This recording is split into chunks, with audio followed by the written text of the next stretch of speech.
કલક ખાતે વ્યતિપાતનો મેળો ભરાયો। પહેલાંના સમયમાં આ ગામનું નામ તલકેશ્વર મહાદેવના નામ પરથી તલક હતું, જે વર્ષો બાદ કલકના નામે ઓળખાય છે। જંબુસરથી 5 કિલોમીટરના અંતરે આવેલ કલક ગામમાં સ્વયંભૂ તલકેશ્વર મહાદેવ બિરાજમાન છે, જે 1800 વર્ષ અગાઉ શ્રાવણ વદ તેરસના દિવસે વ્યતિપાત યોગમાં પ્રદોષના સમયમાં પ્રગટ થયા હતા।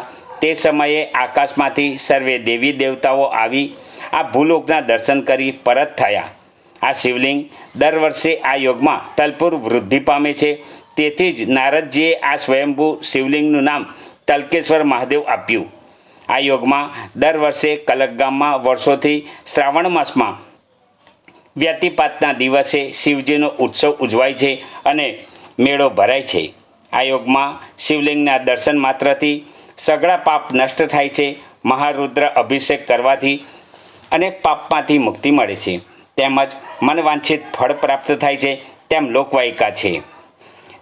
કલક ગામે મોટી સંખ્યામાં ભાવિક ભક્તો પધારી ગઈકાલે રાત્રે 5ના અરસામાં દર્શનનો લાભ લીધો હતો અને મેળાનો લાભ લીધો હતો।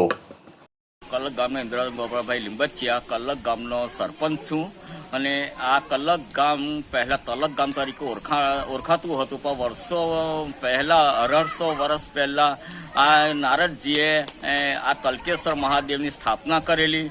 ત્યાર પછી આ ગામનું નામ કલક પડેલું છે અને વ્યતિપાતનો મેળો દર વર્ષે તલપુર એનું શિવલિંગ વધે છે અને આજુબાજુના તમામ ગામના લોકો અને જંબુસર તાલુકાના ભવ્ય મેળાનું આયોજન કરવામાં આવે છે અને સરસ દર્શનનો લાભ લે છે।